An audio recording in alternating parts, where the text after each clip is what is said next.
এক সাহাবী এসে বলছে, ইয়া রাসূলুল্লাহ, প্রতিবেশীর খেজুর গাছটা বেঁকা হয়ে আমার বাড়িতে আইসা পড়ছে, কিন্তু খেজুর যখন পাইকা পড়ে তা আমার বাচ্চারও দুই একটা কুড়ায় নেয়, কিন্তু প্রতিবেশীটা এমন যে মুখের ভিতর থেকে পর্যন্ত আঙ্গুল দিয়া বাহির করে নেওয়া যায়। আপনি একটু ওরে বলেন না, হয়তো আমার কাছে বেচা ফেলো, আর নইলে খেজুর গাছটা একটু নিয়ে দেন আমাকে। আল্লাহ রসুল টাইকা জিজ্ঞাসা করছে, কিন্তু ওটা প্রতিবেশী হলে কি হবে? নিজেকে মুসলমান বললে কি হবে? আসলে ছিল মুনাফিক। আল্লাহ রসুল বলছে, খেজুর গাছটা দিয়া দে, জান্নাতে একটা খেজুর গাছ তোকে নিয়ে দিব। তো বলছে, ইয়া রাসূলুল্লাহ, এটা ছাড়া যদি আরেকটা বলতেন তো দিয়া দিতাম। এটার খেজুর গুলো আমার বাচ্চার খুব পছন্দ। তো পাশেই দাঁড়ানো ছিল আবু দাহদা রাদিয়াল্লাহু তাআলা আনহু। নাম ছিল কি? আবু দাহদা, দাহদা না, দাহদা। উনি দাঁড়ানো ছিল। তো উনি আল্লাহ রসুলকে জিজ্ঞাসা করছে, ইয়া রাসূলুল্লাহ, আমি যদি নিয়া দেই আমার জন্য? বলছে, অবশ্যই। তো উনি মুনাফিকের রগ জানতেন। জয়া বলছে, শুন, খেজুর গাছ বেচা ফেলা।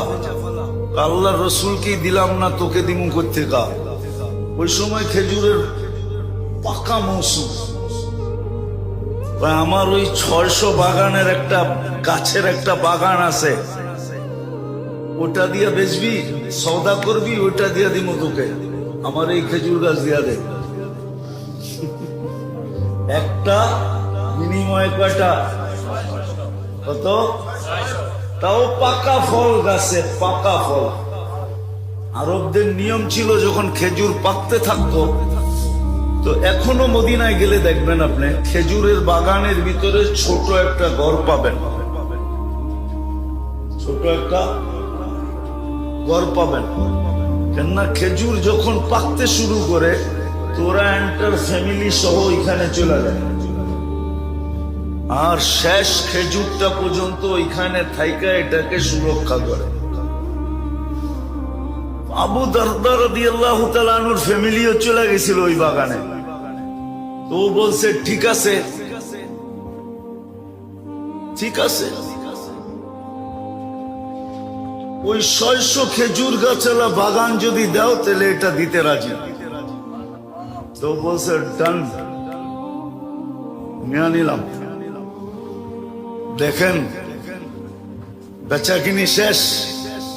তো দৌড়াইতেছে বাগানের দিকে, যায়া নিজে বাগানে ঢোকে নাই, কেননা বেচা তো হয়ে গেছে। বাইরের থেকে আওয়াজ দিতেছে, উম্মাদ দাহদা। ওনার নাম ছিল আবু দাহদা, ছেলের নামে নাম। তো বলতেছে, উম্মুদ দাহদা, জোরে জোরে চিল্লাইতেছে। বলছে, কি সে? বাচ্চা কাচ্চা লয়া বাইরে চলায়। মানি খেজুর বাগান বেচা ফেলছি। বলছে, কি খেজুর বাগান বেচা ফেলছো? মানি বলছে, আল্লাহ রসুলের সাথে জান্নাতের বাগানের বিনিময়ে ওয়াদা হয়ে গেছে। দেখেন মহিলা কেমন বাহির হইতেছে, চিৎকার দিতে দিতে, রবিহাল বাইয়া আবা দাহদা, রবিহাল বাইয়া আবা দাহদা, রবিহাল বাইয়া আবা দাহদা। মার চিৎকারের লগে বাচ্চারও চিৎকার দিতেছে, রবিহাল বাইয়া আবা দাহদা। বড় দামি ব্যবসা করে আসছো তুমি।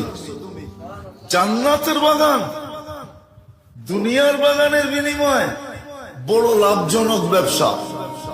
বাইরে চলে আসছে, বাগান ওকে বুঝাইয়া দিয়া বলছে, ইয়া রাসূলুল্লাহ, খেজুর গাছ কিনা ফেলছি। আল্লাহ রসুলের চক্ষু কপালে উঠাইয়া দিছে আবু দাহদা। এক খেজুর গাছের বিনিময়ে 600 খেজুর গাছের বাগান, তাও মৌসুমের ভরা খেজুর সহ। এটা ছিল জান্নাতের শরৎ।